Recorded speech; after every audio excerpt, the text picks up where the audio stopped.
I am so happy that you're able to join us for this extended interview. Make sure to visit theoffbeatlife.com. Again, that's theoffbeatlife.com to get more killer resources. All right, so we've been talking about landing a remote job for a while now, but the one thing you're probably most curious about is how to learn the online skills you need to land these jobs. I'm not just talking about getting a brief introduction, but learning from actual accredited schools so you can be taken seriously when you apply for these jobs. You've been waiting for a while, and I'm really sorry about that, but I have finally created a whole page listing the best courses to take, from teaching English online to becoming a freelance writer and so much more, all from trusted sources that will get you that remote job. So if you're ready and serious to take the next step, then visit theoffbeatlife.com/learn online skills to get started. Again, you can visit theoffbeatlife.com/learn online skills to get started. Hey everyone, thank you so much for being here for this extended interview with Isabel, where she's going to talk about how to grow your blog traffic using SEO. Hey Isabel, how are you? Hi, Debbie. I'm doing great. Yeah. Nice for you to be here. I'm really excited for you to tell us all about SEO and growing our blog. But before we do that, can you tell us about yourself and why you live an offbeat life? Sure. Yeah. So I am a travel blogger at Bell Around the World, and since the pandemic, I've really launched into digital nomad lifestyle. And right now I'm in Bolivia taking care of 3 dogs and a cat and living and loving my life. Love it. You've been all over the place and you managed to travel during the pandemic, and you've been doing this for quite some time, running your website. And one of the biggest ways that you've actually grown is through SEO. So tell us about that, because, for me as a blogger myself, that's the one thing that everyone tells you to do, right? Do your SEO. But what does that actually mean, Isabel? Yeah, okay, so let me break it down. SEO, if you are all new to it, it stands for search engine optimization. And essentially, there are a couple different factors that it's basically how you rank on Google with some of the keywords that you are using without doing any paid ads. And so there are a couple of factors that come into play when it comes to having an SEO optimized article and website, one of which is your keywords. Another one is your domain authority. This is the 2 core factors that really affect whether or not you rank on Google. Yeah, and it's also one of the things that most people are kind of afraid of, because when you look at it, there's obviously, you have to make sure that you're looking at your analytics. And for somebody who's blogging, maybe you're just a creative, it can seem really intimidating, right? Even if you've been doing this for quite some time. So let's get out the beginner stuff out of the way. If you're a beginner and you want to know more about this, Isabel has an SEO course that she has, and I'm going to link it onto the website. But for somebody who's maybe an intermediate or has been doing this for maybe a year or two, but they don't see, maybe they're just lagging, right? They're in the same number. What can they do to maybe analyze and grow in a way that it's actually steady? Yeah, for sure. I always like to go back to auditing your website. So if you're an intermediate blogger, you would already have some solid foundation. You would already have tons of content out there. And so the first step is to really go back to your analytics and look at what is working and what is not, just from a very basic perspective. If you look at the past 1 year and you rank your content based on the number of page views, you can easily weed out content that is no longer serving your audience, and it's really just taking up space. Not just taking up space, but Google overall looks at the density of keywords to determine what you are an expertise for. And Google always uses this guideline, right? EAT, expertise, authoritativeness, and trustworthiness. So going back to keyword density, when Google sees that, okay, your website, you're talking all about digital nomad life, you're talking all about remote working, then they can they position you as an expert in the topics of remote work and digital nomad. But if you are talking about food, if you're talking about couch surfing, then it dilutes your expertise in a sense. And so, as compared to someone else whose strength is really in digital nomad and remote working, you would then not be on par with this competitor. And so that's why it is important to really go back to your content and look at what's not working anymore. Or, I mean, it happens that people's objectives, people's websites, they shift from time to time, and so that's why it's important to once in a while go back and look at it.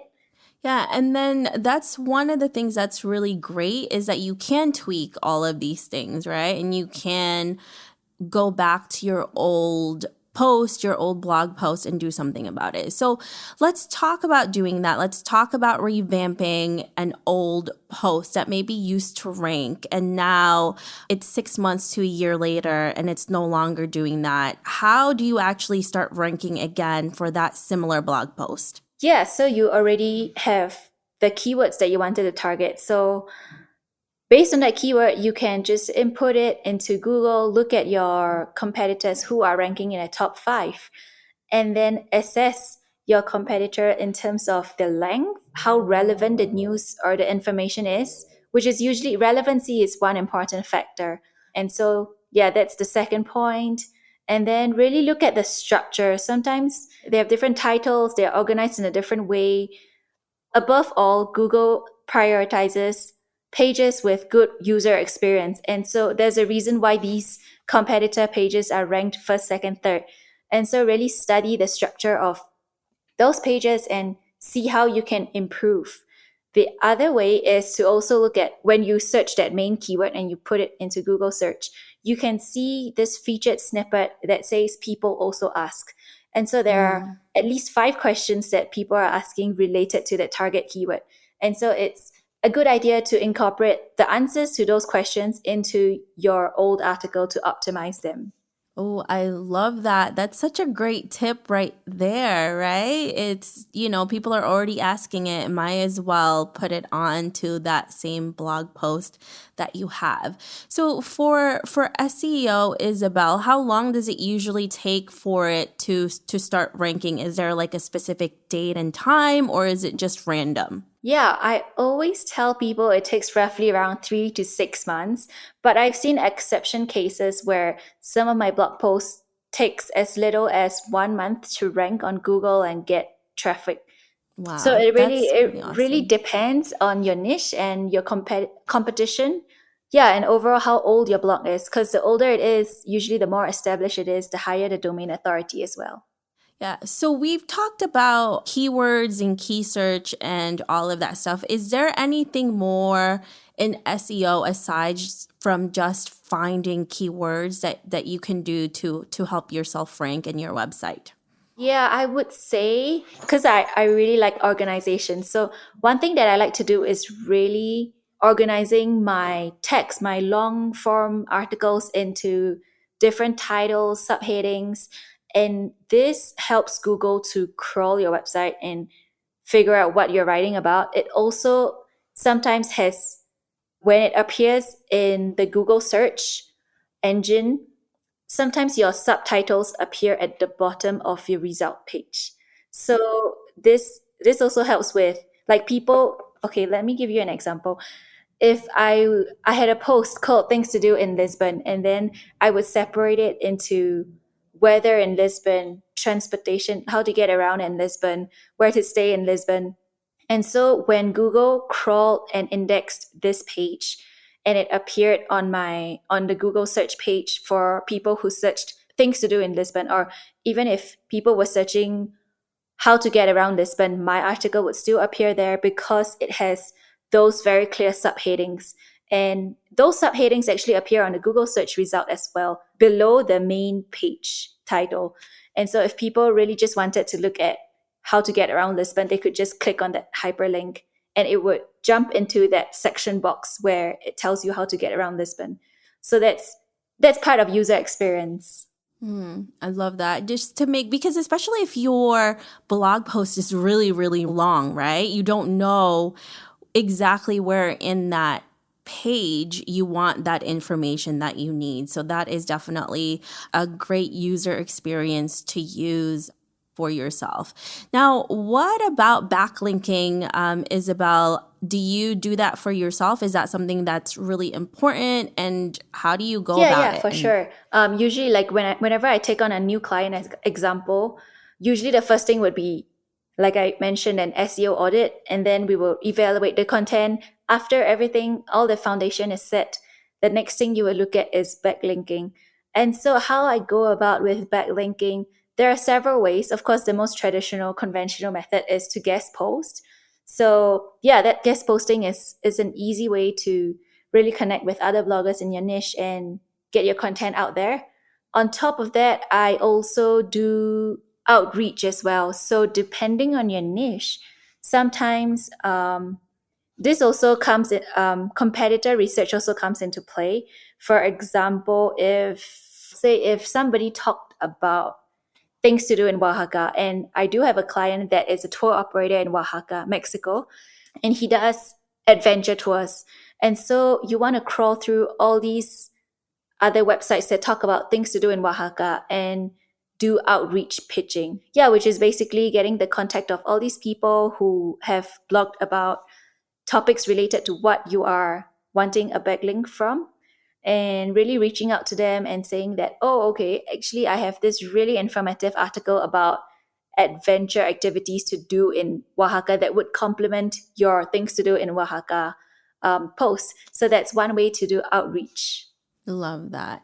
Now, you talked about finding your competitors. How do you actually find them? Yeah, the easiest way, of course, is to just go to Google and type in that related, like things to do in Oaxaca, for example.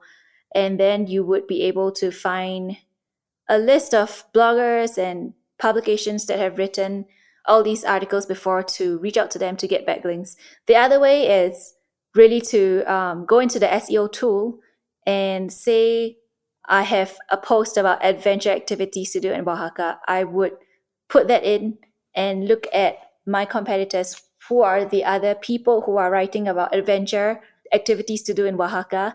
And then I'll go in and look at their backlinks, because yeah, with the SEO tool, whether you are using key search or Ahrefs, you would be able to look at who has linked to their article about adventure activities in Oaxaca.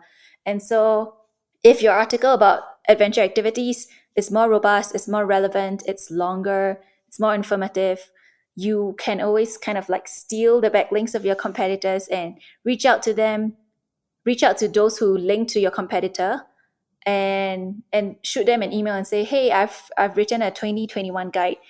It has the most up to date information about everything you need to know about adventure activities. Would you consider linking to them? Chances are they would, because if they have already linked to your competitor's article about adventure activities, why wouldn't they link to something that's more informative? Yeah. And that's a really great way. And I know you talked about this in our initial interview. You love finding kind of the tips and tricks and like the shortcut ways to do it, right? So instead of going on your own, going through Google and looking at all of this, you could just look at, if you're using Ahrefs or key search, you can look at all of these backlinks that they're already getting, and it saves you so much time already. So that is amazing. I love that tip. Is there anything else that maybe newbies or even intermediate people maybe should learn about, some tip that you haven't really found a lot of people use that have worked for you? I would place a lot of focus on user experience. And because user experience encompasses a lot of things, it like your website speed plays into Google user experience, as well as I'm not sure if you've noticed when you scroll through other people's blogs, they usually have a table of contents. So it's great to have this plugin to really help your user navigate such long content. That's one way. In terms of your website speed, like with travel especially, you have a tendency to want to put all of the pictures that you've taken during that tour, which you are blogging about, but it's not conducive actually, because it will slow down your site speed. And if it slows down your site speed, even if your pictures are already compressed, Google's not going to favor it. So really use your images sparingly, but definitely use your images because it helps to break down chunks of paragraphs and it's going to be good for user experience. Yeah, and that's really important to remember. Thank you so much, Isabel, for all of these tips. They were super helpful. If our listeners want to know more about you, where can they find you? Yeah, for sure. I am at bellaroundtheworld.com, so you can find me on all social platforms. Perfect. Thank you so much again. We really appreciate you. Awesome. Thank you. I hope you enjoyed this extended interview with Isabel. Make sure to visit theoffbeatlife.com. Again, that's theoffbeatlife.com to get the full interview where she shares how she's been able to help aspiring bloggers achieve freedom with their online content.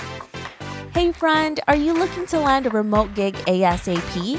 Well, did you know that we not only have a ton of online jobs you can apply to on our site, but now we are also sending them straight to your inbox.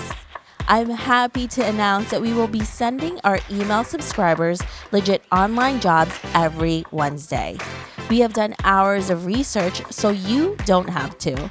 If you want to be the first one to hear about the remote gigs we find, go to theoffbeatlife.com to subscribe. Thanks for joining me on this extended interview. Don't forget to subscribe and leave a review on iTunes. We can also chat some more on Facebook at The OB Life. I'll talk to you soon.